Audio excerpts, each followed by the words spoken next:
Olá, galera. Só os top 1, hein?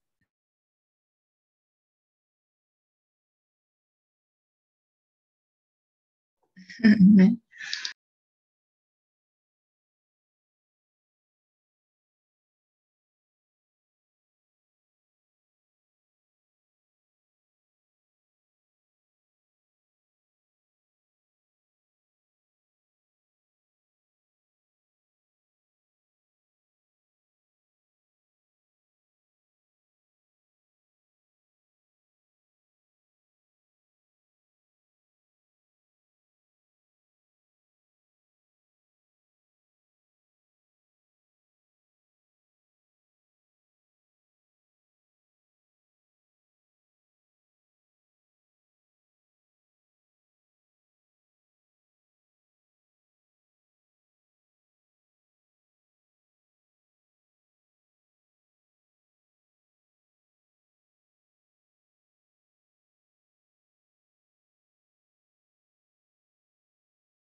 Boa noite, pessoal. Boa noite, professor. Boa noite, professor. Tudo bem com todo mundo? Tudo ótimo, e você? Também estamos aqui na luta, né? Faz parte aí do nosso dia a dia. Deixa eu só ver aqui, confirmar.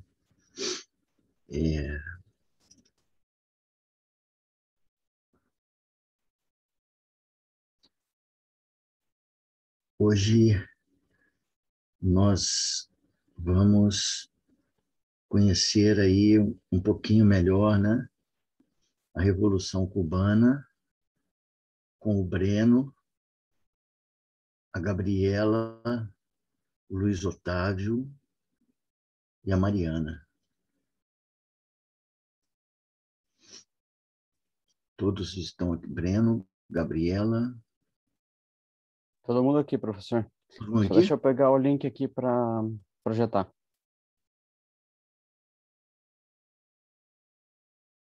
Você vai compartilhar o slide? Isso.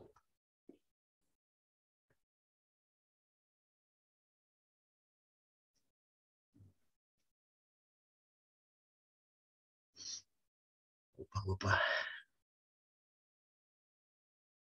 Mariana Breno. Gabriela.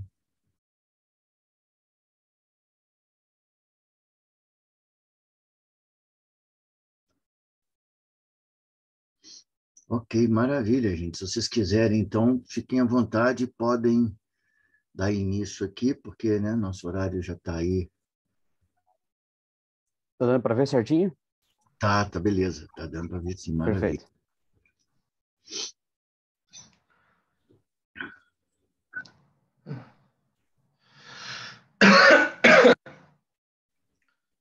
Aí. Gente, só me ajuda quando põe a tela cheia aqui, que eu não sei. Não é Em F5, apresentar. Onde tá bem teu cursor. Valeu. Foi. Opa. Bom, a gente pode começar já, professor? Pode, fique à vontade, gente. Beleza. Bom, como o título já diz, né, a gente vai falar sobre a Revolução Cubana. Vamos apresentar para vocês sobre isso. Pode passar o slide. Bom, para falar sobre para falar sobre a Revolução Cubana, a gente é muito importante contextualizar tudo e falar sobre a conjuntura do cenário em que Cuba se encontrava antes dessa revolução acontecer, né? Então, Cuba era um país assim com aspectos econômicos extremamente frágeis, né? E tinha uma economia completamente limitada e dependente da exportação de açúcar. Então era voltado, a economia era completamente voltada para a questão da monocultura, né? Então era extremamente frágil, além de ter um segundo problema com o seu soft power, que era completamente focado na questão do luxo. Então, Cuba era vendida para o mundo como uma ilha de excessos, uma ilha de luxúria, com muita droga, muitas mulheres. Era basicamente... Breno, um minutinho só, Vale. segura um pouco, que eu acho que o professor acabou de cair. É verdade, só vi agora. Aí, tá voltando. Ah, eu vou... Professor? Oi, gente. Parece que caiu a minha internet aqui. Sim. Mas voltou. Pronto. Desculpa. Você Perdão pode, interromper. por gentileza, recomeçar? Eu espero que não caia mais, né? Terrível isso, né? Sim, você quer que eu recomece desde o comecinho mesmo, ou da onde você perdeu? Porque, na verdade, você começou a falar e praticamente caiu aqui. Eu pensei, na verdade, que tivesse caído a de vocês, mas era a minha, na verdade. Beleza, então. Bom, então, como eu tinha dito, é muito importante fazer toda a contextualização do cenário cubano antes da Revolução, né? Então, do ponto de vista econômico, Cuba era um país extremamente frágil, porque a economia era completamente dependente da exportação de açúcar, tendo inclusive os Estados Unidos como um dos seus principais parceiros econômicos, o que é até curioso de se pensar, né, pelo que depois acontece. E além disso, além de ter uma economia frágil, Cuba tinha um soft power muito frágil também, muito soft,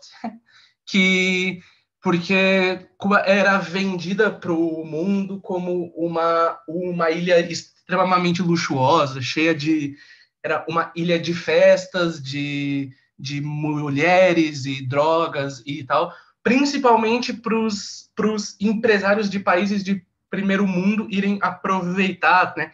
Isso até no filme, no Poderoso Chefão 2, se não me engano, isso fica bem claro, que eles todos estão lá em Cuba, eles vão fazer uma reunião de negócios, mas eles estão, né, curtindo esse contexto.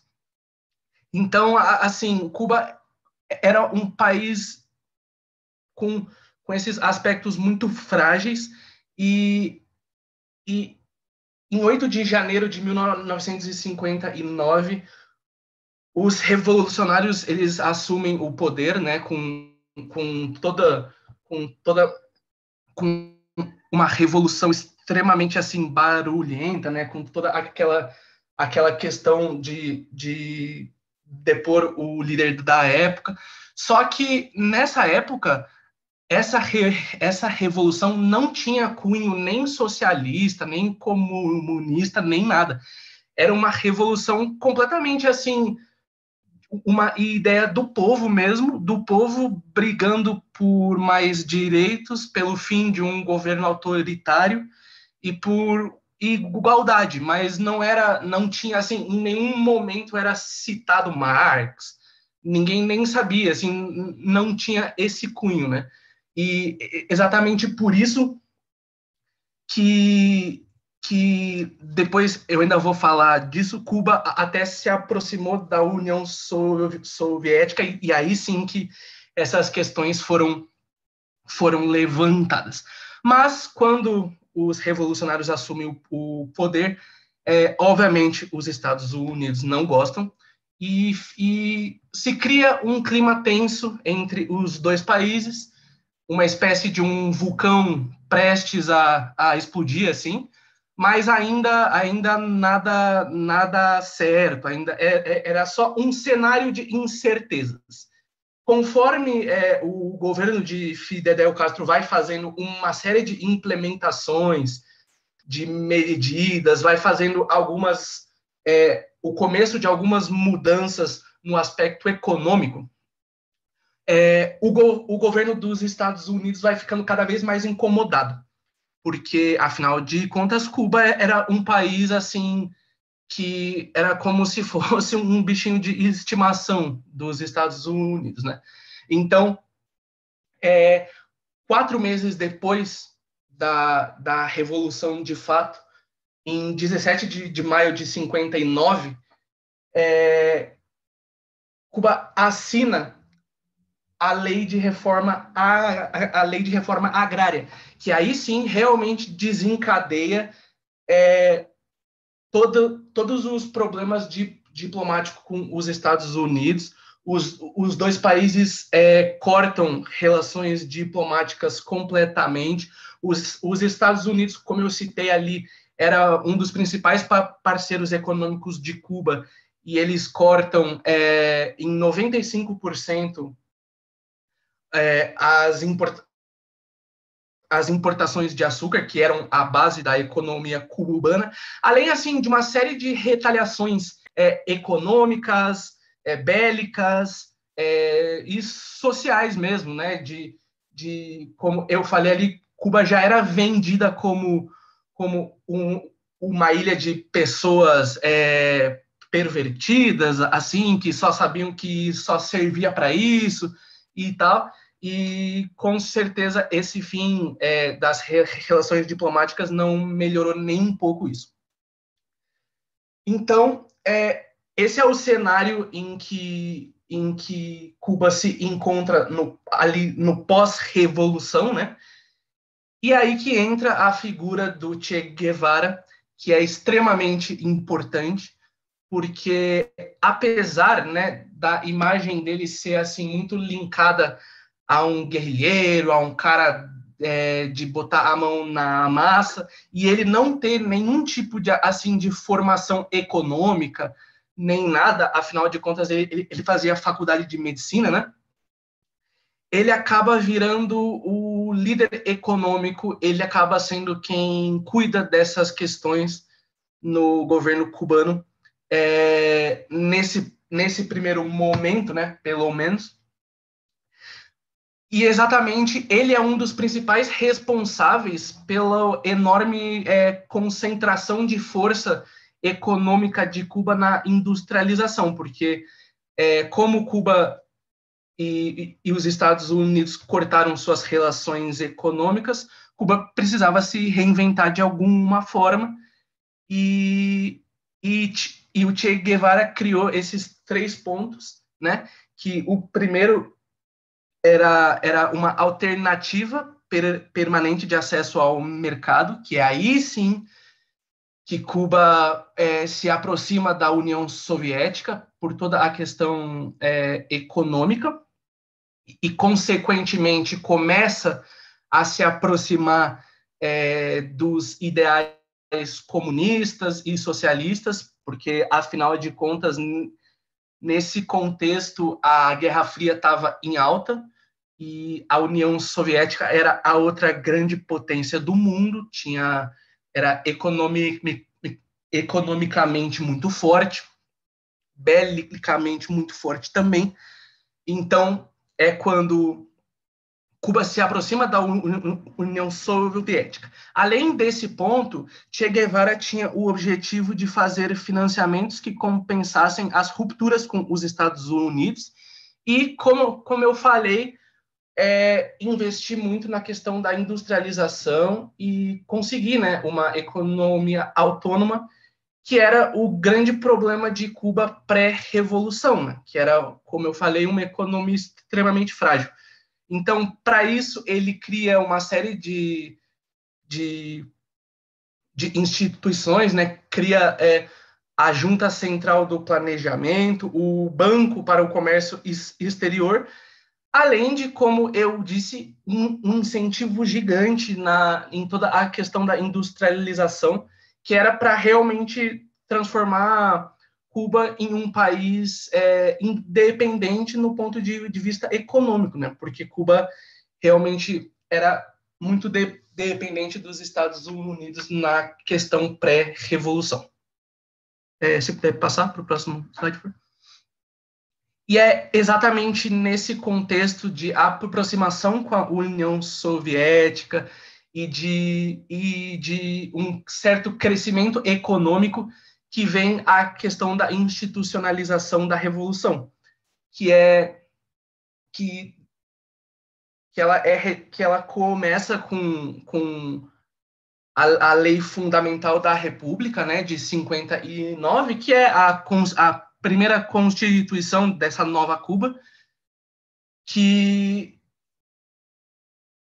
e é onde o comunismo entra não só do ponto de vista econômico, mas também passa a entrar de um ponto de vista mais social, que é quando vários outros setores da sociedade passam a fazer parte das discussões da própria sociedade, né? Então, é criado a Associação dos Jovens Rebeldes, que também pode ser vista ali como a juventude comunista. As mulheres passam a exigir voz dentro da política cubana. Então, é criada a Federação de Mulheres Cubanas e o Comitê de Defesa da Revolução.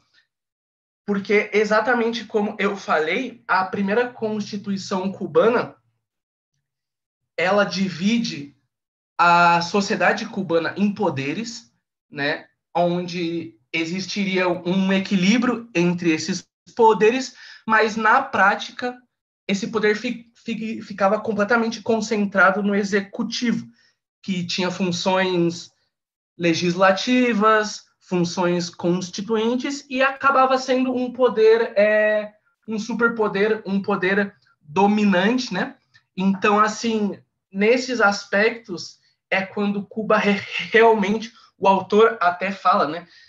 Fala assim, com outras palavras, mas ele deixa claro assim, que é quando realmente Cuba começa a se aproximar de fato mesmo do comunismo, até que em 1965, ali 5, 6 anos depois da Revolução, é criado o Partido Comunista Cubano, né, o PCC, que é quando, assim, que é o que simboliza de fato mesmo a construção total, né, a introdução total do comunismo em Cuba. É quando realmente Cuba passa a ser um país, sem sombra de dúvidas, comunista. Na próxima. Obrigado. E toda essa questão de realmente entrar de fato e virar de fato um país comunista tem uma série de consequências. Uma delas é no sistema econômico, né, que, como eu repito nesse slide, porque, né, é bem importante deixar isso claro, é quando a economia, que era extremamente pautada na questão da produção de açúcar, da venda, né, do açúcar, ela passa a mudar, porque agora que Cuba está completamente próxima da União Soviética, e agora que Cuba é um país assumidamente comunista, os planos de Che Guevara, da industrialização e essas coisas começam a funcionar, né? Cuba corta todos os tipos de relações econômicas com os Estados Unidos, de fato, agora não existe mais, e devido a isso, Cuba tem um crescimento econômico, o seu PIB cresce muito, né? Eu botei ali a uma média de 12% por ano. Então, isso tudo faz com que Cuba, ali durante os anos final dos anos 60 e durante os anos 70, Cuba consiga se encontrar com uma grande independência econômica, né? Assim, por parte dos Estados Unidos, claro. E isso segue até a própria União Soviética entrar em crise e ter os seus problemas durante os anos 80, que acabam respingando em Cuba, e Cuba acaba sendo obrigada, né, a cortar suas relações com a União Soviética. Afinal de contas, a União Soviética acaba, então é meio que forçada a isso, né? E, no entanto, após Cuba entrar em um princípio de crise, assim como muitos países da América Latina, no começo dos anos 90, acontece uma nova reforma constitucional que autoriza formas de propriedades com participação de setores não estatais, e é quando Cuba consegue novamente ter um crescimento econômico, consegue se estabilizar novamente, e o cenário econômico, principalmente, volta a ser assim, a ser claro para Cuba, né? Então, Cuba volta volta a ficar perto de uma certa independência econômica e volta a ser um país estável do aspecto econômico. E aí, por último, tem a questão do sistema político, que essa, inclusive, no texto, né, por ser algo mais introdutório a toda a questão da revolução, a toda a questão da aproximação com o comunismo e tal, essa parte é falada até bem pouca, né? Mas, como eu já citei, em 92, Cuba tem uma nova reforma constitucional, transforma o sistema eleitoral. Então, essa reforma ela é muito importante no aspecto econômico e também no aspecto político e, consequentemente, social, lógico. Aumenta, assim, muito a relação dos candidatos com o eleitorado, a democracia começa a ficar mais visível, assim, ainda dentro de um sistema em que existe um superpoder, ainda dentro de um sistema, talvez, que assim, possa ser questionado todas as questões de liberdade, mas Cuba começa a perceber que talvez é hora do ponto de vista diplomático, abrir um pouco mais os olhos. Tanto é que começa a ter um discurso de paz, um discurso de irmandade, principalmente entre os povos latinos, né? que pela questão cultural, da língua, e todas essas, e esse discurso mais ponderado começa a visivelmente ser o principal tópico assim da política internacional de Cuba. E 10 anos depois dessa reforma constitucional de 92, em 2002, Cuba acaba tendo que dar um certo passo para trás desse discurso mais ponderado, por conta dos ataques imperialistas norte-americanos, né, causados pelo George Bush. Cuba aprova outra reforma institucional, e que é o momento em que Cuba torna o socialismo irrevogável e faz com que, e deixa claro que o capitalismo, até o autor fala com essas palavras, né? O capitalismo nunca mais vai pisar em solo cubano. Então, é o momento em que, de fato, mais uma vez, né, Cuba deixa claro seu posicionamento político, e é o momento em que Cuba, como eu disse, torna o socialismo irrevogável, e em relação à sua política internacional, deixa claro que esse é o seu futuro, assim, é isso que vai ser e ponto final.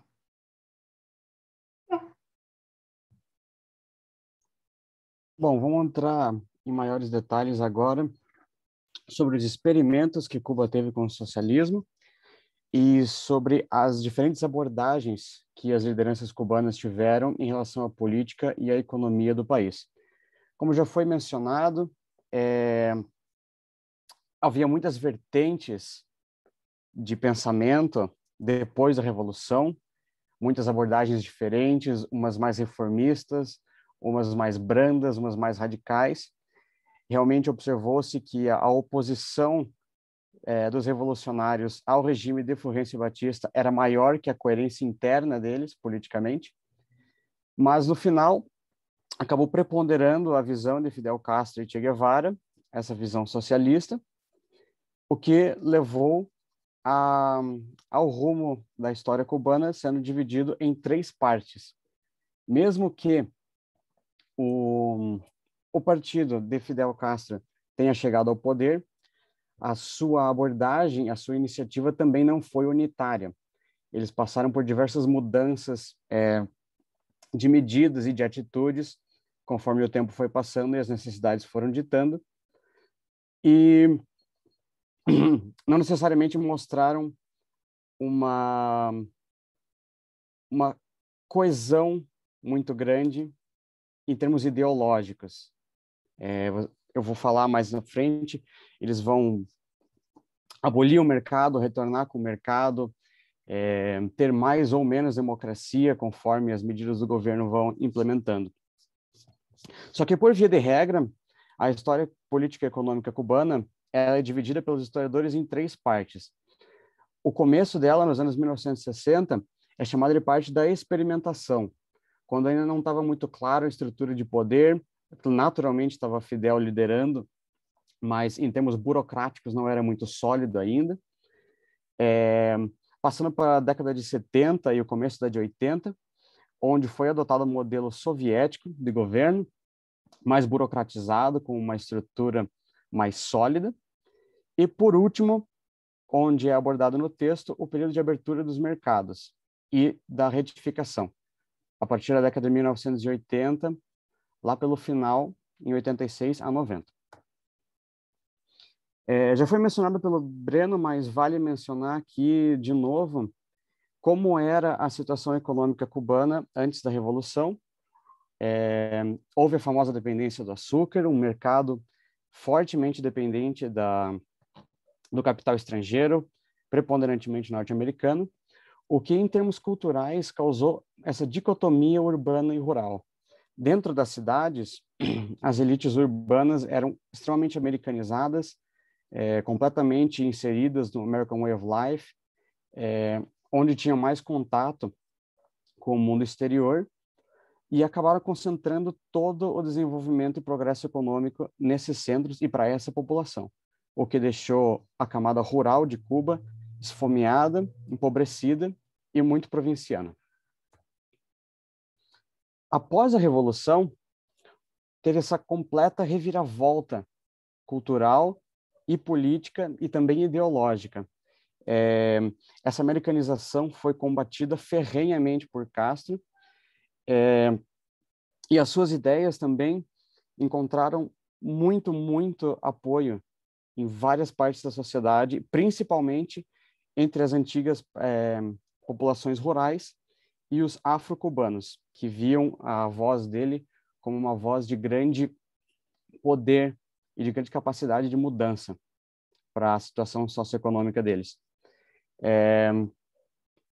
Mas ainda assim não havia uma diretriz sólida de como essas ideais de maior igualdade social seriam adotadas. Por isso que surgiu nos anos 60 o chamado Grande Debate, que foi uma discussão entre as lideranças cubanas sobre como eles iam implementar o modelo socialista no país. Novamente mencionando aqui as ideias de Che Guevara, ele era um socialista mais utópico, ele não pensava tanto na abolição gradual do mercado, ele queria algo mais imediato e mais absoluto, mas acabou causando certas divergências com outras lideranças do partido que queriam uma mudança mais lenta, mais gradual, até porque eles tinham que enfrentar sérios problemas de evasão de investimento, naturalmente, porque se o seu país depende muito da economia estrangeira para se desenvolver, e você faz uma revolução essencialmente declarando guerra a esses investimentos, eles vão sair do seu país, eles vão para outro lugar, um lugar mais propício. Então, não havia muito investimento, muito capital sendo injetado em Cuba no começo da Revolução. E além da invasão de investimento, havia também a evasão social, a evasão de mão de obra, de muitas pessoas qualificadas dessa elite urbana que emigraram, foram para os Estados Unidos, foram para outros lugares, porque não compactuavam com as ideias da Revolução, muitos perderam privilégios e tudo mais, e acabaram por decidir sair. Então, havia muitos desafios para a implementação dos ideais revolucionários nesse começo. Um passo importante que o governo de Castro implementou, já quase imediatamente, foi a reforma agrária, já mencionado, os racionamentos também para lidar com a escassez de recursos, que tiveram o seu sucesso a curto prazo, a reforma agrária, no caso, a longo prazo, né?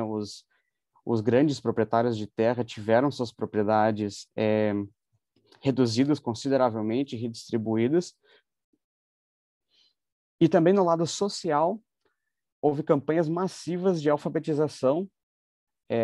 O analfabetismo era visto como um efeito da exploração e da dominação dessa classe urbana, dessa classe onde a renda era concentrada, sobre os que não possuíam. Saber ler era um sinal de status econômico, além de social. Então, o combate ao analfabetismo foi uma das bandeiras pelas quais o movimento mais lutou. E também a propagação da saúde pública nesses meios rurais mais provincianos, onde, antes da Revolução, os serviços de saúde não eram tão acessíveis. O governo cubano fez todos os médicos passarem 1 ano em postos de saúde em lugares remotos, como treinamento e também para fornecer saúde para essa camada da população. Nos termos de segurança, foi criado o Comitê da Defesa da Revolução, que basicamente servia como uma instituição de defesa ideológica para que se combatam ideias antirrevolucionárias e também para angariar a sociedade cubana em uma esfera anti-imperialista, anti-americana. Como foi citado também, houve grandes ofensivas, grandes represálias da parte do governo estadunidense em Cuba depois da Revolução, e eles queriam conter esse sentimento, essa infiltração americana em termos ideológicos com esses comitês de defesa da Revolução.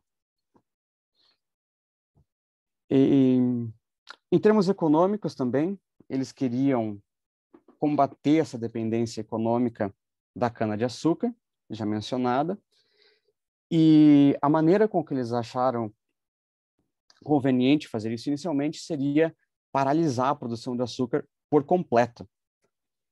Mas, ao invés de causar independência econômica para Cuba, isso gerou problemas no quesito macroeconômico em uma grande escala. Os racionamentos não conseguiram conter essa falha, né, da produção cubana.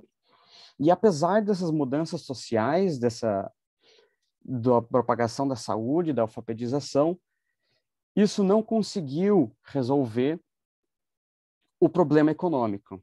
Não conseguiu resolver a falta de investimento e não conseguiu resolver o grande vazio que foi deixado na economia cubana após a paralisação do açúcar. O que levou o governo cubano a repensar essa medida no fim dos anos 60 e retomar a produção do açúcar. Dessa vez, dando voz à oposição chamada socialista de mercado, que propunha uma abertura maior, ao contrário do que estava acontecendo anteriormente e ao contrário das visões de Che Guevara. Só que também essa medida de retomada do açúcar foi encarada por certos padrões extremos, porque foi estabelecida uma meta gigantesca para se atingir 10 milhões de toneladas na colheita. Houve um sucesso no sentido de que a colheita foi, de fato, a maior da história cubana, não chegou a 10 milhões, foi a 9 milhões e pouco. Só que essa concentração de mão de obra na colheita acabou por causar um vácuo em outros setores da economia, que também sofreram com essa falta de investimento. Embora tenha provado que a população estava engajada no movimento e estava disposta a trabalhar onde quer que o governo pensasse que seria melhor. Chegamos então aos anos 70, onde foi adotado o modelo soviético, tanto política quanto economicamente.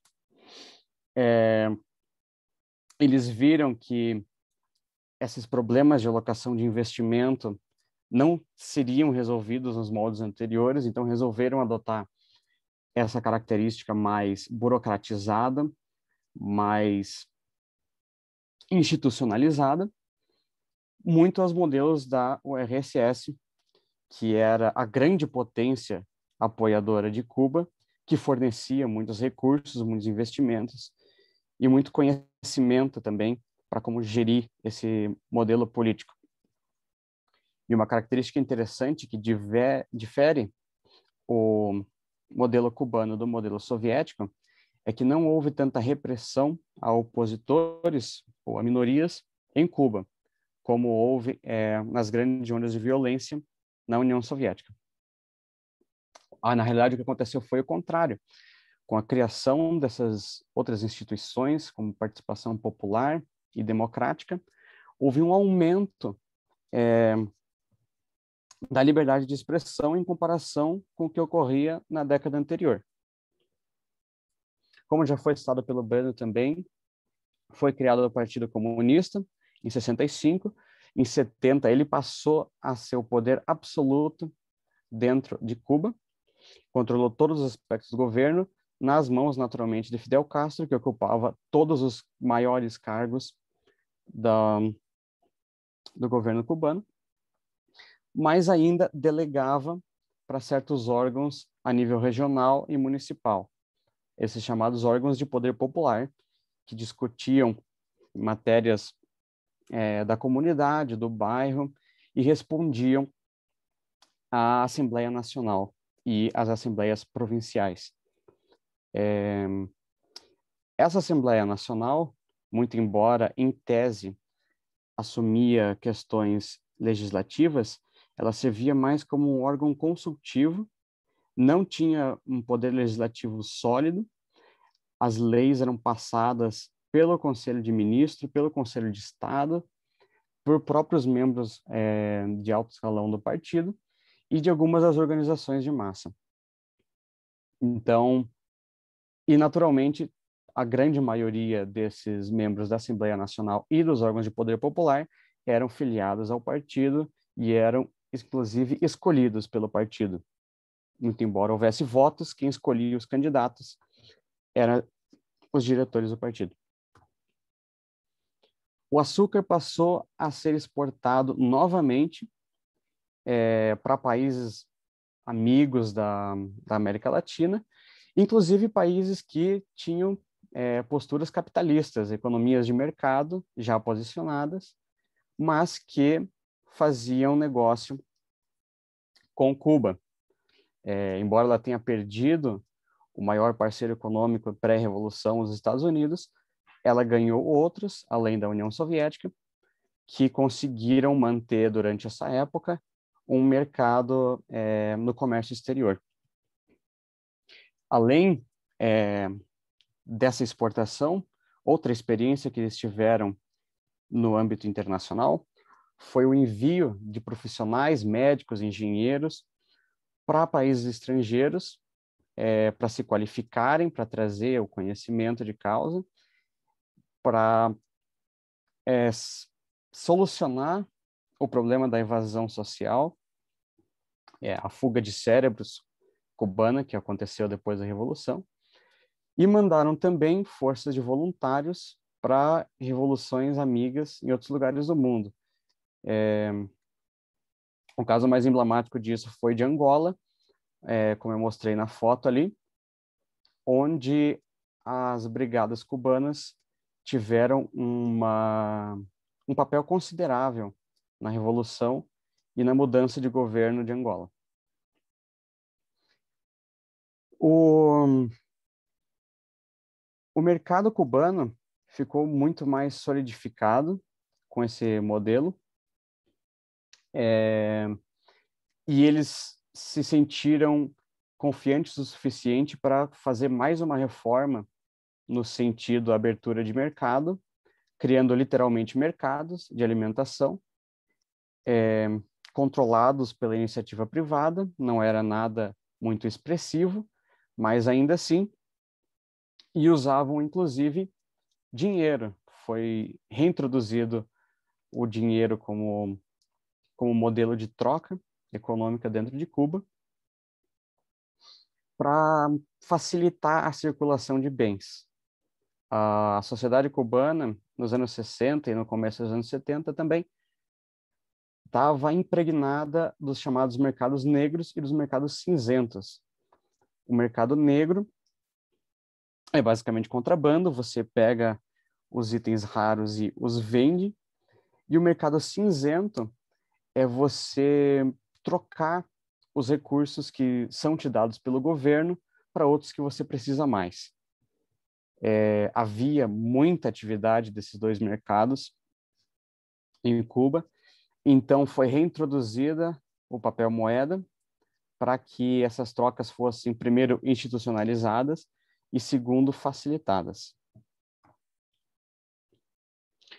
O que nos levou a 1986, quando os rumos de Cuba novamente deram uma guinada política e econômica, onde ocorreu o chamado processo da retificação.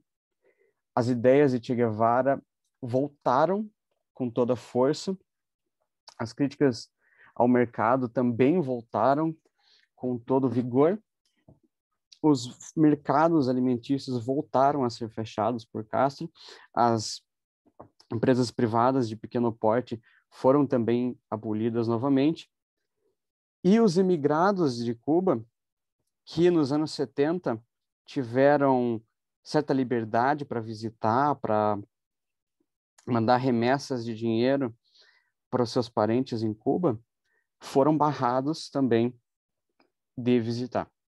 o que causou uma grande animosidade a essa comunidade cubana internacional. O açúcar também perdeu consideravelmente seu posto como um artigo valioso para a economia cubana. A queda no preço foi um choque muito grande para Cuba. E nessa época também, para adicionar aos problemas econômicos, houve a perestroika na URSS, as reformas de abertura econômica lideradas por Mikhail Gorbachev, que, como curiosidade, eu trouxe na foto aqui, aparecendo no famoso comercial da Pizza Hut. Eu acho muito emblemático essa foto como um sinal da mudança dos tempos e como um sinal de que a Rússia não poderia mais ser esse aliado valioso no governo revolucionário cubano. Agora eles teriam que ficar muito mais isolados e muito mais independentes, já que esses recursos não iam mais chegar. Após o processo de retificação e a dissolução absoluta da União Soviética, o Breno também já mencionou que Cuba voltou a ter uma abertura modesta dos mercados, principalmente para a indústria de turismo, não para os americanos, né? Muito embora durante o governo Obama houve um curto período em que americanos poderiam visitar a ilha, mas com as medidas do Trump já não é mais possível. Mas a indústria do turismo é também muito forte na economia de mercado cubana, por assim dizer. Vamos voltar agora a falar dos termos ideológicos, porque o meu trecho do texto, como uma parte final, levanta a questão sobre a democracia no socialismo cubano. Como eu acho que já ficou claro, passou por vários períodos de abertura, de expressão, fechamento, maior ou menor opressão, em termos intelectuais, e isso se deve à mudança de padrões no que eles consideram ser a favor ou contra da revolução. A liberdade de expressão em Cuba foi pautada por um discurso de Fidel, que basicamente dizia: dentro da revolução tudo, fora da revolução nada. Ou seja, você pode falar o que você quiser, contanto que esteja a favor dos ideais revolucionários cubanos. Se você, qualquer coisa que seja contra isso, que seja antirrevolucionária, é automaticamente vedada. Mas o problema é que esses critérios mostraram-se fluidos com o passar da história e, portanto, a liberdade de expressão também. No começo, havia uma oposição muito grande de alguns proprietários, de alguns empregados, não queriam muito apoiar as ideias de Che Guevara, de comunismo, porque para eles a imagem que eles tinham de Fidel era muito forte e qualquer coisa que se opusesse a isso, na mente deles, não deveria ser seguida. Então, mais uma faceta das divergências intelectuais nesse período. E com o tempo, nos anos 70, a liberdade de expressão foi mais branda. Nos anos 80, de novo, foi mais rígida. E, desde os anos 90 para cá, tem se apresentado mais estável. Mas, de novo, nada muito radical em termos de liberdade de expressão intelectual. E com isso eu encerro a minha parte. Muito obrigado. Boa noite, pessoal. Então, eu vou apresentar a parte da relação entre Estados Unidos e Cuba. Pode passar. Então, os textos, assim, eles têm duas vertentes que são apresentadas nessa relação entre os dois estados. Tem aqueles que eles privilegiam o contexto da Guerra Fria e eles enfatizam esse caráter comunista da Revolução. e esse choque de ideologias entre os dois países. E também há outro que eles consideram a postura dos Estados Unidos muito imperial, assim. E essas posturas, esses textos, eles são normalmente de pessoas que eles são cubanos mesmo, né? Então, autores cubanos. Então, quando a Revolução ela teve início, tiveram duas questões muito presentes e que elas foram levantadas pelo governo norte-americano. Então, como que seria que o governo ele conseguiria proteger esses novos interesses das empresas norte-americanas e como esse novo contexto promoveria os interesses dos americanos, né, dos norte-americanos. Então, em 1959, Fidel Castro ele ascende ao poder e o governo dos Estados Unidos ele decide reconhecer o novo representante, que ele era muito idolatrado pelo povo cubano. É bom entender que esse conflito entre os Estados Unidos e a Revolução Cubana, ele era, de certo modo, inevitável, porque era um choque muito grande e em 1959, devido a essa falta de controle do governo norte-americano em cima do novo regime, isso gerou uma hostilidade muito grande contra a Revolução. Pode passar. Tudo começou, assim, mais esse choque com a reforma agrária. Essa reforma agrária ela foi implementada por Fidel Castro e ela ela gerou, né, um grande impacto nos engenhos de açúcar norte-americanos. E apesar de os Estados Unidos tentar melhorar essa lei para o seu próprio benefício, o governo cubano ele mantém a sua decisão. E ele fala que era porque, assim, eles tinham esse direito de determinar as suas próprias propriedades, né? Então, com essa afirmação do ministro do Estado cubano, que ele declarava que a reforma agrária era um bem para a nação cubana, que o próprio governo ele colocava acima de todos os outros, com essa afirmação, ela não teve bons olhos, assim, ao ponto de vista norte-americano. Ele fizeram uma reunião em 25 de junho com o governo dos Estados Unidos e com os latifundiários norte-americanos e foi enviada uma mensagem para o governo de Cuba, informando que eles não deveriam tomar ações precipitadas e que até mesmo que eles estavam com medo que as ações deles de apoiar o novo governo tivessem sido em vão, deixando claro que o governo de Castro ele não era do tipo que vale a pena salvar. Pode passar. Teve uma insegurança muito grande dos Estados Unidos e essa preocupação era que essa revolução e as suas reformas elas encorajassem outros países da América Latina a desafiarem seu domínio político e econômico. Então, eles tinham muito medo que esse imperialismo que eles tinham sobre a América Latina ele acabasse devido a essa influência dessas revoluções. O Roy Bottom, que era um secretário de Estado, ao final de 1959, ele afirmou que as atitudes tomadas até aquele momento pelos Estados Unidos, elas eram consideradas como um sinal de fraqueza e que essas ações elas deveriam ser tomadas para que não houvesse um extremismo e um anti-americanismo vindos do exemplo do Fidel Castro, né? E em dezembro daquele mesmo ano, um memorando da Síria, ele chegou inclusive a recomendar que seria muito importante que eliminassem o Fidel Castro. Então, a partir daí tiveram muitas medidas como invasões, ações terroristas e planos de assassinatos foram implementados pelo governo norte-americano. Mas em nenhum momento os Estados Unidos ele deixou isso claro para a mídia, eles sempre foram muito negacionistas em relação a isso para a mídia, então publicamente eles falavam que eles não tinham intenção em intervir na Revolução Cubana. Pode passar.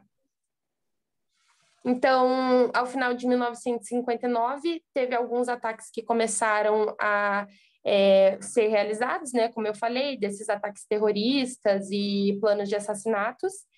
E eles continuaram negando isso e eles continuaram a insistir que os Estados Unidos eles estavam muito ansiosos para promover uma melhor relação com o regime de Castro. Só que isso foi muito assim contrário do que eles estavam fazendo. Inclusive, o Fidel Castro ele várias vezes entrou na mídia e falou que estava tendo esses ataques e não acreditavam neles. E foi somente quando um avião norte-americano carregado com explosivos ele caiu sobre um engenho de Espanha que Castro apareceu na televisão mostrando o passaporte de um dos pilotos que eles não conseguiram mais negar as evidências dessa perseguição contra a Rússia, contra Cuba, né? Então, em março, novamente, eles negaram um outro atentado que teve contra os cubanos, que deixou entre 75 e 100 pessoas mortas e mais de 300 feridos. Bom, em fevereiro de 1960, então, o Castro ele fez um tratado comercial com a Rússia, que era a União Soviética na época, né? E eles conseguiram trocar, né, milhares de toneladas de açúcar por petróleo soviético e mercadorias manufaturadas. Em junho, tiveram empresas petrolíferas dos Estados Unidos na ilha que elas recusaram a processar o petróleo soviético e a consequência disso foi a expropriação vinda do governo cubano. Em outubro desse mesmo ano, o governo norte-americano, então, ele declarou um embargo econômico contra Cuba e em janeiro de 1961 ele cortou relações diplomáticas. Aí a gente chega num ponto muito importante, que foi a Baía dos Porcos. Esse momento histórico, ele foi quando, em 17 de abril de 1961, tropas americanas eles desembarcaram em uma praia conhecida como Playa Girón. Esse fato ele aconteceu com cooperação de guerrilheiros de própria Cuba que estavam nos Estados Unidos já fazendo treinamento e treinando agentes dos Estados Unidos. Só que o exército cubano ele conseguiu, em 3 dias só, eles conseguiram derrotar os Estados Unidos. E isso gerou uma maior popularidade contra a revolução dentro e fora do país. E em dezembro do mesmo ano, a Cuba ela recorreu à União Soviética e assim para conseguir deter, né, ou rechaçar um ataque futuro dos Estados Unidos. E nesse momento foi a primeira vez que teve bombas e armamento bélico numa magnitude que os Estados Unidos ficou assustado e também que era que tinha na América, assim, na América que não fosse dos Estados Unidos, né? Então foi um momento bem importante. Então, depois dessa derrota dos Estados Unidos, a CIA ela coordenou uma nova estação no campus da Universidade de Miami, que era para organizar uma guerra secreta com operações punitivas e sabotagem econômica. Houveram projetos de contaminação e danificação de mercadorias que iam a caminho de Cuba, e um agente da CIA, inclusive, afirmou que teve alguns ataques de grande escala com o objetivo de explodir refinarias petroríficas e indústrias químicas. O segundo semestre de 1962 foi marcado pela criação da Operação Mongoose, que era dirigida por um Special Group, e esse Special Group ele incluía os principais conselheiros do presidente Kennedy. Só que é muito engraçado, até chega a ser, se não fosse trágico, porque a CIA ela não pode ter contato com o governo. Então, assim, por ter esses principais conselheiros do Kennedy, sabe, foi uma intervenção muito forte que o governo tenta fazer juntamente com a CIA, né? E o Robert McNamara, que ele era o secretário de Defesa, ele alegou que tinha chegado o tempo de tomar uns passos mais drásticos e agressivos no campo da inteligência, sabotagem e de ação de guerrilha mesmo, né? Em 8 de novembro foi realizado um grande ataque a uma indústria de Mathambre, deixando 400 operários mortos. E é isso. Agora eu deixo para a Mari. Então, boa noite. Eu vou falar sobre a crise dos mísseis, que foi um dos pontos chaves também na relação entre Estados Unidos e Cuba. Pode passar, por favor. Então, A crise dos mísseis, ela possivelmente foi o ponto mais próximo que a humanidade já chegou de uma catástrofe nuclear, e ela começou quando a União Soviética instalou mísseis nucleares em Cuba, em resposta à instalação de mísseis nucleares na Turquia pelos Estados Unidos. E sobre a crise dos mísseis, a gente tem algumas perspectivas. A perspectiva mais propagada foi a dos Estados Unidos, por um tempo, que dizia basicamente que os mísseis em Cuba ameaçavam o equilíbrio de poder entre as duas potências, que a Cuba não precisava se defender dos Estados Unidos, então aqueles mísseis só podiam ser um anúncio de um ataque, e lideranças heróicas como o presidente Kennedy preveniram uma catástrofe. Pode passar. Mas, na verdade, é bem o contrário. Isso é mostrado com a divulgação de documentos em 1990, que mostrou que, na questão nuclear, os soviéticos eles estavam, na verdade, em desvantagem em relação aos Estados Unidos, na questão, e os Estados Unidos sabiam que instalar mísseis na Turquia geraria uma instabilidade. Os cubanos também temiam uma nova invasão dos Estados Unidos à ilha, sendo assim, a União Soviética queria defender Cuba e também responder à ação dos Estados Unidos.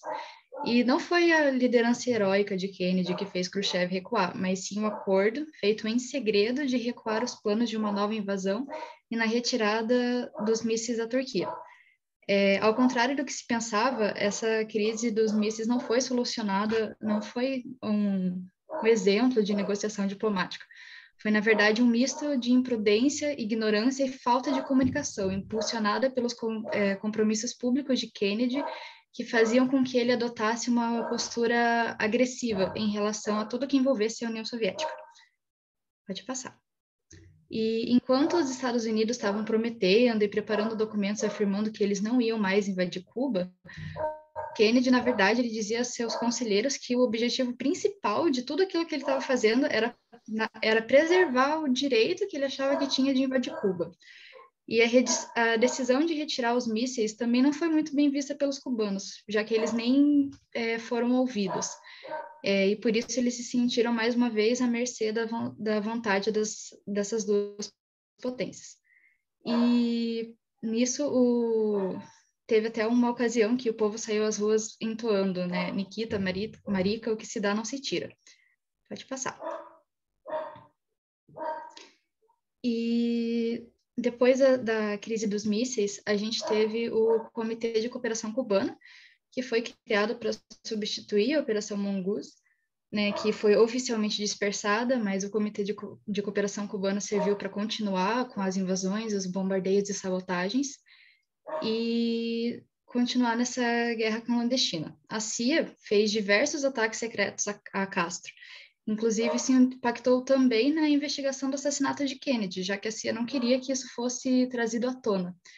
E teve até um caso que eles meio que abandonaram o agente secreto que era encarregado de fazer esses atentados contra Castro, porque quanto mais ele falhava, mais gente ficava sabendo, e isso aumentava o potencial de escândalo dessa guerra clandestina. E o último grande ataque da CIA ocorreu em 1963, quando exilados cubanos colocaram minas em águas cubanas perto de uma base naval, que explodiram e mataram várias pessoas.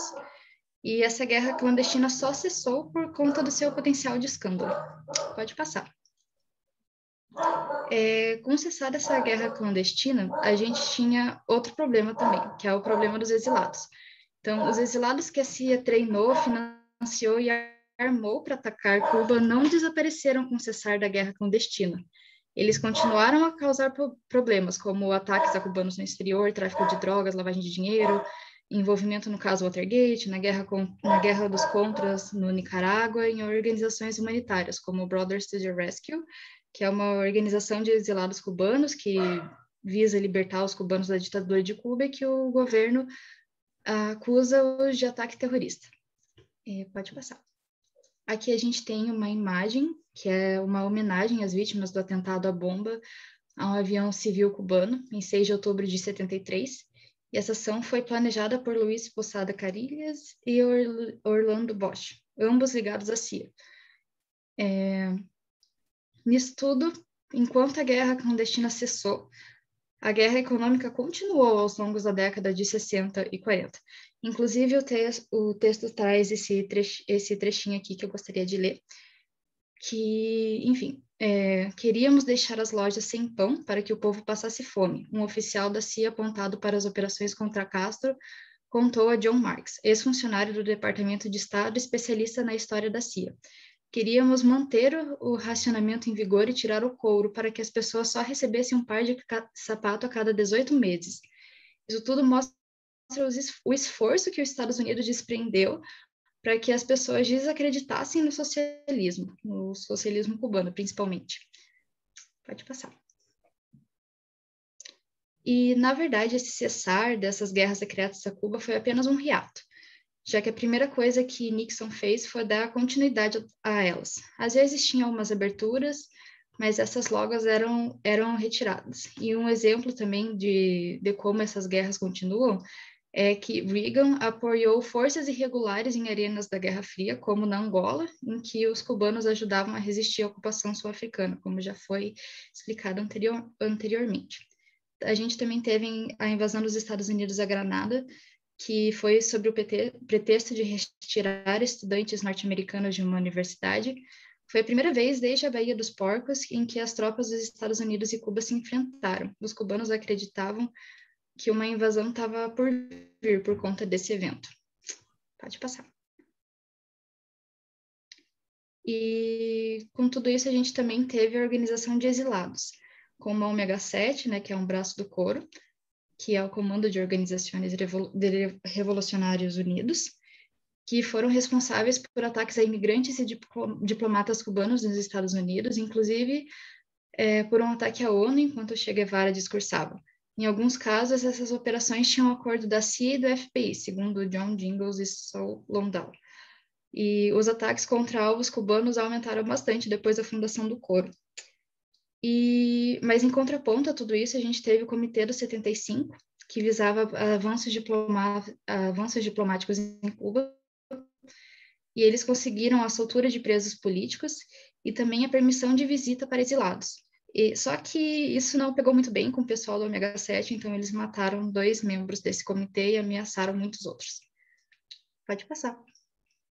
E a gente também tem os embargos econômicos, que certamente que os Estados Unidos impuseram a Cuba, né, e certamente afetaram bastante o país economicamente, só que esses embargos não conseguiram isolar Cuba politicamente. Na verdade, quem ficou, de certa forma, isolado nessa questão foi os Estados Unidos, já que é consenso entre a Assembleia Geral da ONU, né, que os embargos são condenáveis.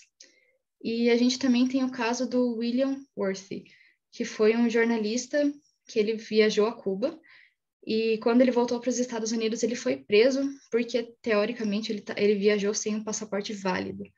Isso depois a Corte dos Estados Unidos julgou como inconstitucional. Isso tudo mostra que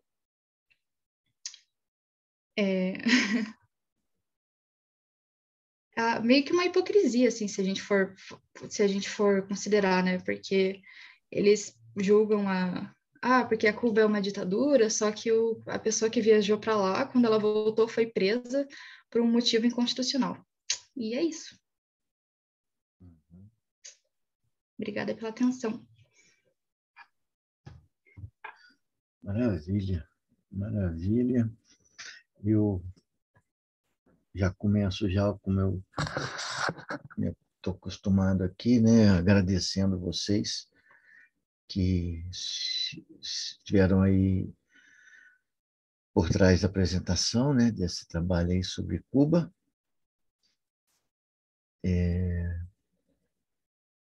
Bom,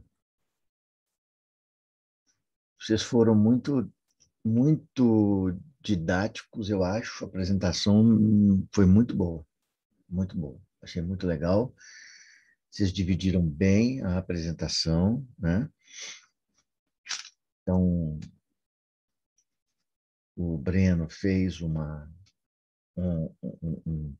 introdução bem genérica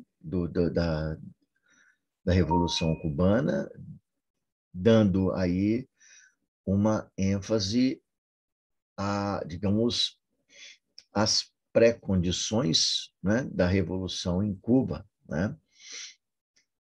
Achei muito importante que vocês tivessem feito isso, porque tem sido, inclusive, a maneira que nós temos trabalhado aqui, né? Sempre procurar contextualizar historicamente o fenômeno que está acontecendo, que a gente está estudando.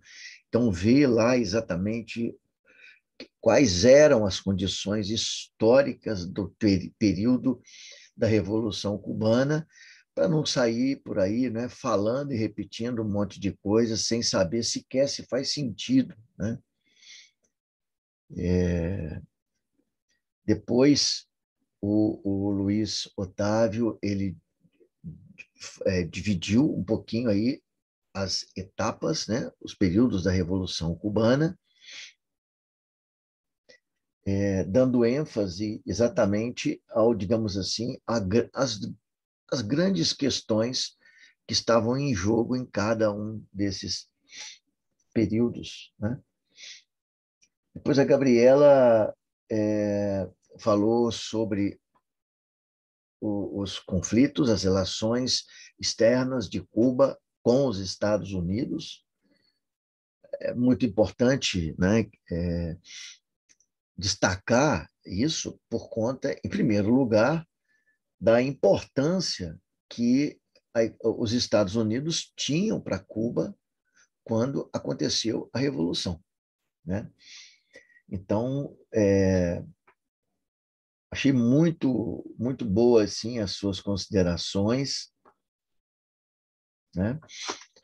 E finalmente a Mariana falou aí com a gente sobre a crise dos mísseis, né? E que de certa forma também estava relacionada com as relações exteriores de Cuba com os Estados Unidos, só que ela extrapolou até essa questão,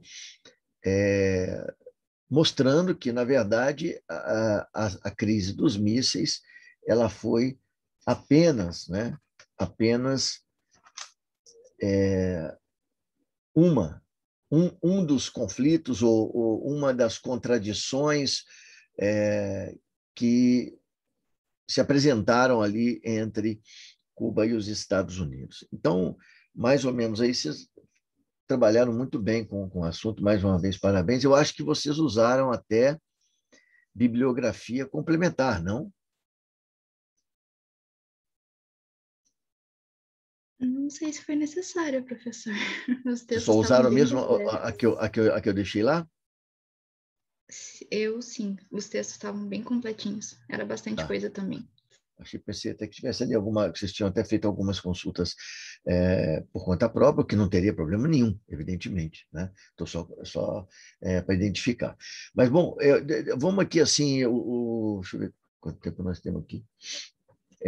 Vamos tentar aqui só bater um papo aqui sobre algumas questões importantes que eu acho que é um momento bom para a gente conversar sobre isso, né? Sobre a experiência de Cuba, né? Primeiro, gente, sem falar ainda de Cuba, né? Vamos prestar atenção numa coisa interessante, né? Nós falamos aqui ao longo desse semestre né, enfim, do semestre inteiro, mas principalmente desse segundo bimestre, nós falamos aqui de muitas revoluções, né? Começamos a falar das revoluções burguesas nesse bimestre. Aliás, o bimestre começou exatamente com isso, com a Revolução Burguesa na Inglaterra. Uma revolução que provocou a decapitação do rei inglês, na época, e que deu origem, logo depois, a um período de ditadura, né? Foi construída lá a famosa República, né, ditatorial, né? República de Cromwell, que durou o tempo de vida dele ali, durou praticamente de cerca de 20 anos, né? Mais ou menos, e foi desfeita, foi desmontada e depois foi estabelecida, restabelecida, ou restabelecido uma monarquia constitucional, né? Mas houve o período de radicalização. Nós não falamos aqui especificamente da Revolução Francesa, esse assunto nós deixamos um pouquinho de lado, até porque geralmente se fala muito só sobre a Revolução Francesa. Mas a Revolução Francesa, ela também foi uma revolução burguesa e ela também teve um período de radicalização, que foi representado pela ascensão de Robespierre ao poder, né? Depois também essa ditadura caiu e foi estabelecida uma república parlamentar. No caso da Revolução Americana, ela foi diferente, né? Ela foi diferente, primeiro porque, ao mesmo tempo, ela foi uma revolução que visava a independência do país e, ao mesmo tempo, uma revolução burguesa, simultaneamente. Porém, os americanos não precisaram lutar contra uma nobreza reacionária que existisse dentro do país, como foi o caso da Revolução Burguesa na Inglaterra e da Revolução Burguesa na França. Nos Estados Unidos não tinha nobreza, nunca teve, né? Porque não teve feudalismo lá nos Estados Unidos. Então, a Revolução ganhou contornos diferentes e ela foi conduzida pela burguesia, né? O que houve, na verdade, foi uma reação nos Estados Unidos do sul do país, né? Que na verdade era escravagista, era um sul atrasado, reacionário, enfim, que se indispôs de participar do processo revolucionário porque se confortava muito bem na posição que estava, produzindo algodão para a Inglaterra e trazendo da Inglaterra o resto que precisava, né? Exatamente contra isso foi feita a Revolução pelo Nordeste, né, dos Estados Unidos. Essas revoluções todas elas ganharam contornos específicos e foram lideradas pela burguesia. Nos outros 3 casos que nós vimos para frente, mais recentes, principalmente a Revolução na Rússia, a Revolução na China e agora a Revolução em Cuba, foram revoluções não em países que estavam prosperando, porque nos 3 outros casos, as revoluções elas foram feitas em momento de grande prosperidade da economia nacional, nos 3 casos. E a burguesia, ela, na verdade, tinha a favor dela exatamente a prosperidade, que ela era o motor dessa prosperidade. Aqui nos outros 3 casos, não. A revolução foi feita dentro de contextos absolutamente opostos àqueles que geraram as revoluções onde nós acabamos de falar, nos 3 países capitalistas. Aqui eram 3 países, em primeiro lugar, não eram só atrasados, não, eram muito atrasados, né? A Rússia, lembrando, a Rússia tinha sido feudal, tinha abolido o feudalismo no final, para ser mais preciso, em 1864. Ela aboliu o feudalismo. A China não aboliu o feudalismo, tinha um modelo econômico que era um pouco diferente ali, mas era um país extremamente atrasado, né? E uma população praticamente composta de semi-analfabetos ou até mesmo analfabetos, né? E um país ainda predominantemente agrário. Quando muito, tinha lá também na China um certo desenvolvimento artesanal, né, do país. E Cuba, vocês aqui não chegaram a dar uma importância muito grande a isso, mas Cuba foi o último país da América a conseguir sua independência, e ela só foi alcançada em 1898, ou seja, quase século XX. Quase século XX. E como vocês viram aí, vocês mesmo pontuaram, né, com muita precisão, que Cuba era um país de economia agrária. Então, veja, isso, em primeiro lugar, isso precisa ser levado em consideração quando a gente fala de uma revolução. Ou melhor, quando a gente fala de qualquer coisa, se a gente descarta as condições em que essas coisas acontecem, eu considero que é uma leitura um tanto quanto irresponsável daquilo que a gente está analisando, né?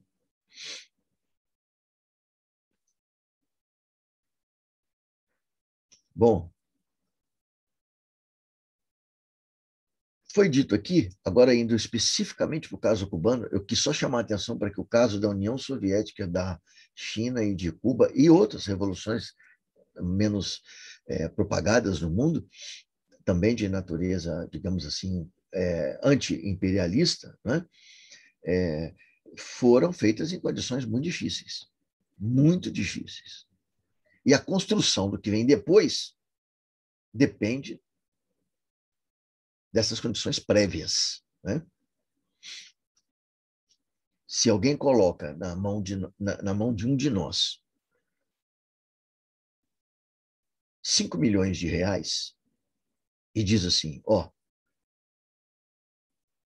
faça o que você quiser com isso e cuide da sua vida. Isso é uma coisa.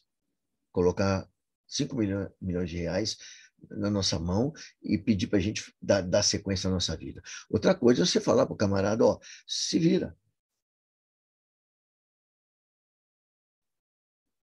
Né? Sem nada. Se vira sem nada. Vai fazer alguma coisa, vai se virar na vida. Não estou dizendo que necessariamente esse que tem 5 milhões na mão vai dar muito mais certo do que o outro. Pode até ser que não. Pode ser que o cara seja um estúpido total e perca os 5 milhões. Enquanto o outro, com muito sacrifício, não ganha muita coisa, mas também não tem muito a perder. Mas é fato concreto que os pontos de partida dos dois são completamente distintos. E pelo menos em perspectiva assim, numa perspectiva abstrata, né, a gente pode dizer que a pessoa que tem 5 milhões na mão tem muito mais oportunidades de fazer coisas, de organizar sua vida, de estabelecer uma base ali para dar sustentação para ele, do que uma pessoa que não tem nada. Né? É mais ou menos isso aí, a comparação entre o que aconteceu na Inglaterra, na França e nos Estados Unidos, e depois o que vai acontecer na Rússia, na China e em Cuba. Sendo que o caso cubano, ele é o mais dramático de todos. Por quê, né? Porque basta olhar no mapa, né? Basta olhar no mapa. Cuba é uma ilha. Uma ilha, o Breno comentou, né? Que é uma ilha que se dizia muito que era uma ilha de festas, né? Festa para os americanos. Né? O Breno também disse isso. Né? Falou lá dos magnatas, dos empresários, né? Que iam para Cuba, tinham encontros em Cuba para tratar de negócio, para ganhar mais dinheiro ainda. Aí iam para Cuba, Havana, principalmente, mas também outras cidades do litoral. Cuba, na verdade, está no Caribe. As praias em Cuba são belíssimas, né? Então foi montada uma estrutura, mas os cubanos não tinham nada a ver com essa estrutura, não. Os hotéis eram de propriedade dos norte-americanos. Os hotéis eram luxuosos, mas não era para receber cubano, era para receber norte-americano, principalmente. Não só, mas principalmente. E, inclusive, e é importante dizer isso, grande parte das terras em Cuba estavam nas mãos de norte-americanos que controlavam as plantações cubanas de açúcar e transformavam ali, através de processo industrial, transformavam o açúcar em várias outras coisas, dentre as quais o rum e também o controle da produção de tabaco e a indústria de cigarros e também de charuto, né? Essa parte estava toda sob o controle estrangeiro. E Havana oferecia condições maravilhosas. É uma cidade só, né? E tinha condições espetaculares para receber os turistas que ficavam nos hotéis. Naquela época nem tinha shopping center. Ficavam nos hotéis e frequentavam as praias lindas, maravilhosas do Caribe, comendo frutas exóticas, comidas exóticas e maravilhosas, e desfrutando daquele mar e daquele céu maravilhoso.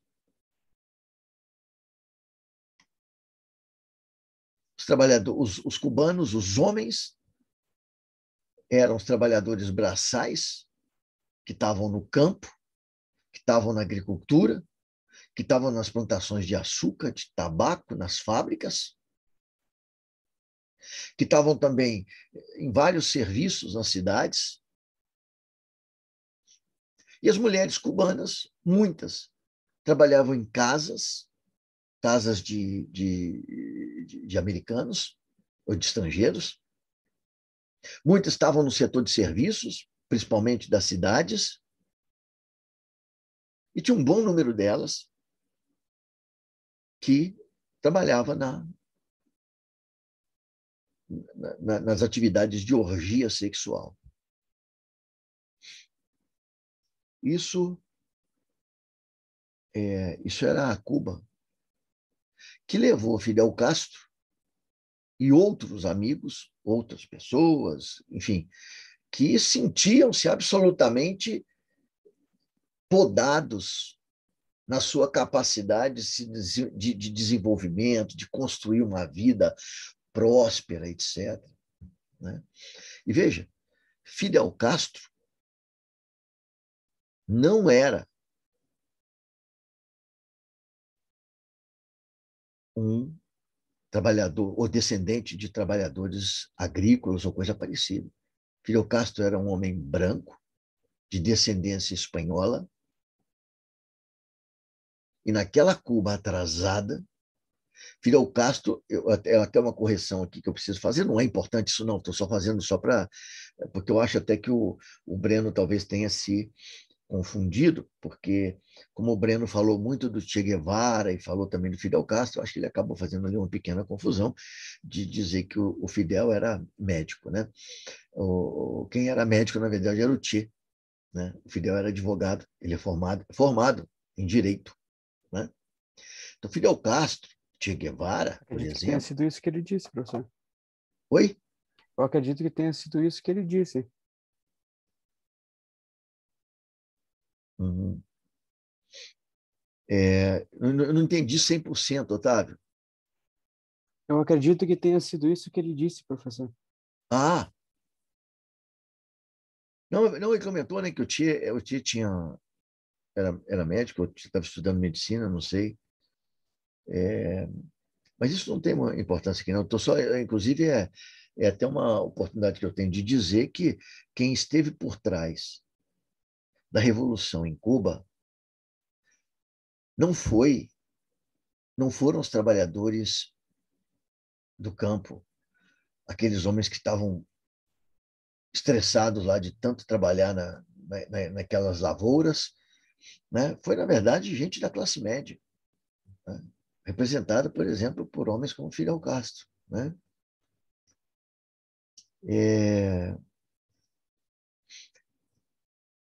Veja, ainda que sobre essa primeira parte,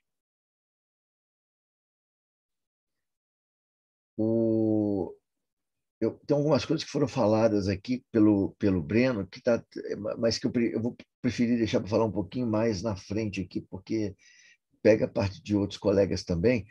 Então, o que eu queria dizer aqui é que essa revolução, na verdade, ela aconteceu num país oprimido, num país oprimido por forças estrangeiras, primeiro pela Espanha, e depois ainda, quando veio a luta da independência, os Estados Unidos praticamente transformaram Cuba num protetorado, né?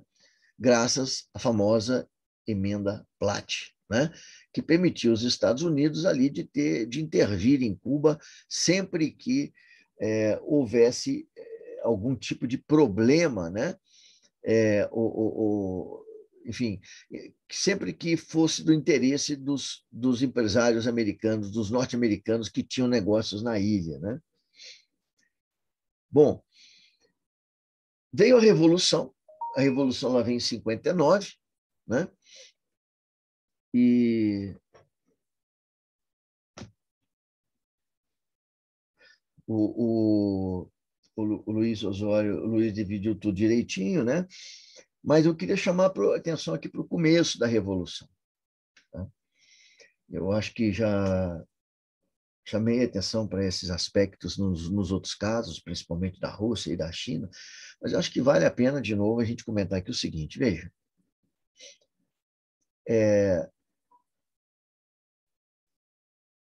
a Europa Ocidental, principalmente, ela construiu o seu poder, ela se desenvolveu em larga medida graças à transferência de fontes gigantescas de riqueza do resto do mundo. A Europa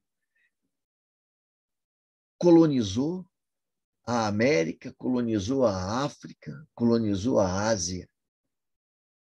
E de uma maneira ou de outra, num lugar de uma maneira, no outro lugar de outra maneira, pouco importa, transferiu grande quantidade de riqueza de 3 continentes, foi transferido para a Europa. Foi essa riqueza vinda do resto do mundo que, basicamente, alimentou e permitiu o desenvolvimento da Europa.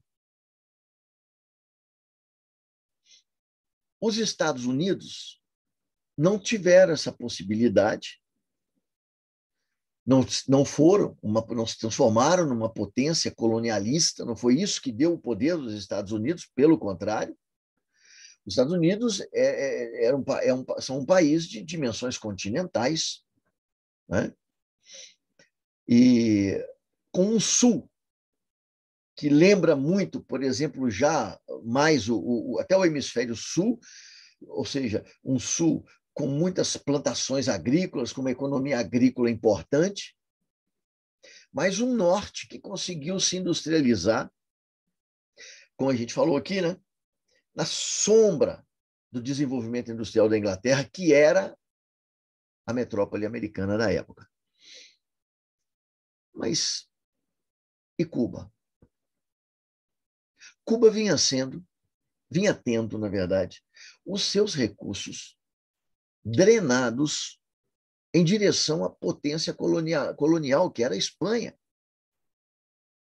E agora, em pleno século XX, passa a ter as suas riquezas drenadas para os Estados Unidos. graças ao domínio dos investidores americanos sobre a ilha. Como um país desse, na hora que faz uma revolução, na hora que joga fora, né, o jugo que tem sobre ele, como esse país vai organizar a sua economia e promover o seu desenvolvimento? Vai ser muito difícil. Cuba não tinha o acesso. Se Cuba pudesse explorar o resto do mundo, talvez tivesse prosperado com facilidade. Ou se Cuba fosse um país do tamanho dos Estados Unidos, mas não. Cuba era uma ilha que tinha mar de todos os lados, água salgada, e tinha terras e um clima favorável. Essa é a base que os cubanos tinham para construir o país. Agora, olha só, independentemente de ser socialismo ou capitalismo, essa era a base que Cuba tinha para construir uma vida econômica autônoma. E não bastasse essas dificuldades, vocês narraram aí o que aconteceu, não é? A questão, por exemplo, né, do bloqueio, né, econômico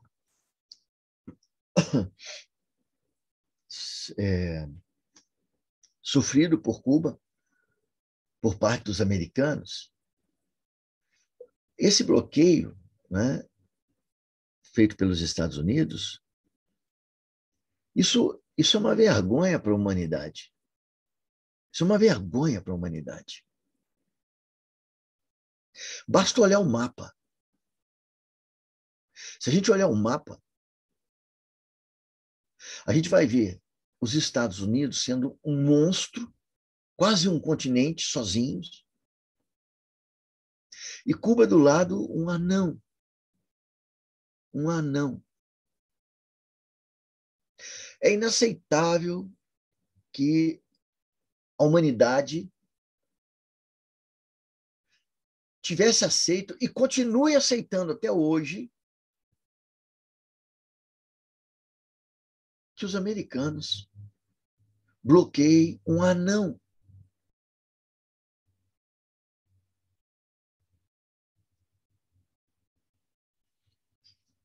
Cuba já tem limitações, já tinha limitações, continua tendo, e ainda vem uma força externa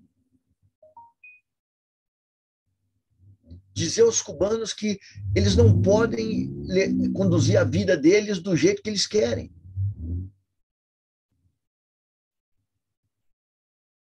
Os Estados Unidos, bizarramente, se transformaram no maior inimigo da humanidade.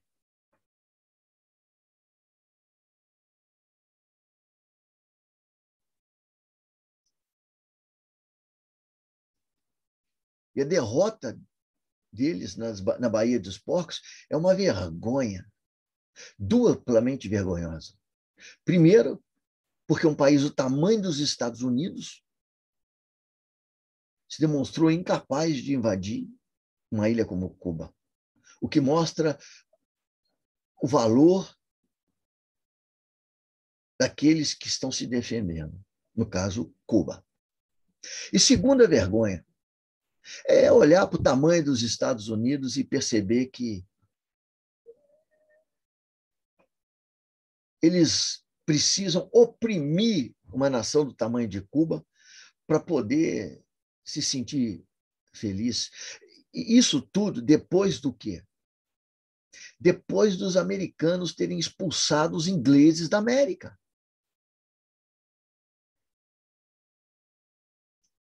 Por que eles podem botar os ingleses para correr? E o mundo todo reconhece a coerência, a luta que os Estados Unidos tiveram com a Inglaterra. Mas ninguém reconhece a luta de Cuba contra os Estados Unidos. Essa devia ser muito mais reconhecida.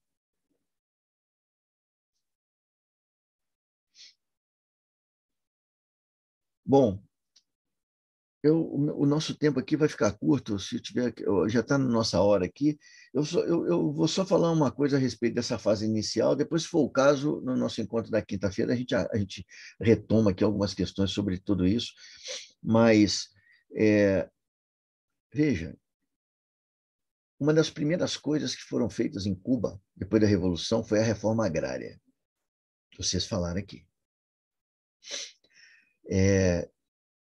Entenda uma coisa, reforma agrária não é socialismo. Houve reforma agrária em vários países capitalistas do mundo. Alemanha, Japão, Coreia. E por aí vai. Reforma agrária significa pegar terras que não são aproveitadas, que ficam incultas, inclusive como forma de especulação, para tornar as terras mais caras, e entregar essas propriedades para pessoas que vão transformar essas terras, vão trabalhar essas terras e vão gerar riqueza e vão vender esses produtos no mercado e com o dinheiro vão comprar coisas que são produzidas pelas fábricas. Reforma agrária costuma ser uma pré-condição para o desenvolvimento capitalista, porque ela gera renda no campo dos proprietários, das pessoas que são donos das terras, e essa gente compra os produtos produzidos pelas fábricas.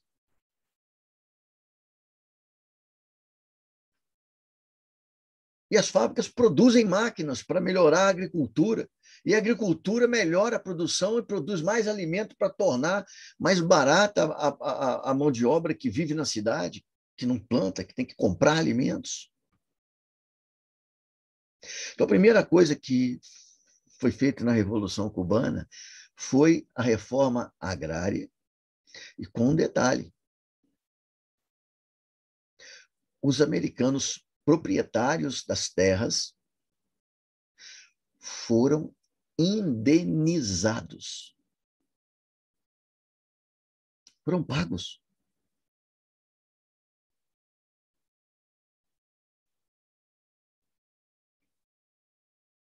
Então, eu não entendo por que se critica tanto uma coisa que, na verdade, é comum nos países capitalistas, a reforma agrária. Mas os americanos, eles, como foi dito aqui, muito bem lembrado pela Gabriela, eles tinham uma outra preocupação que não era só essa, não. O fato de que tiraram as terras de proprietários americanos, eles foram indenizados. Mas a Gabriela disse que, com muita propriedade, ela disse, havia um outro problema aqui no caso de Cuba. É que Cuba podia representar um mau exemplo para o restante da América Latina. Porque se uma ilha do tamanho de Cuba, atrasada, sem recursos, consegue se libertar do cabresto americano e construir uma sociedade próspera, o que vão pensar os outros países latino-americanos? Colômbia, Argentina, Chile, Brasil, por exemplo, que são muito, muito, muito maiores e, portanto, têm um potencial muito maior do que Cuba.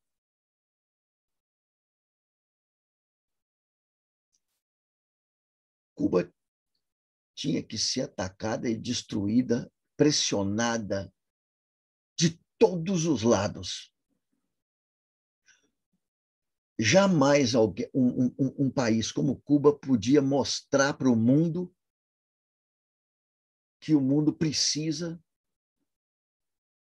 dos Estados Unidos para se desenvolver, né?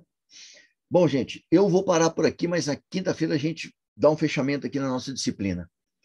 Mais uma vez eu agradeço aí a cada um de vocês aqui, ó, pessoalmente, Breno, Gabriela, Luiz Otávio, Mariana, muitíssimo obrigado pela apresentação e eu agradeço também a todos os outros colegas aí que ficaram com a gente aqui para acompanhar essa apresentação sobre Cuba. Obrigado, um abraço para vocês. Professor, muito obrigado.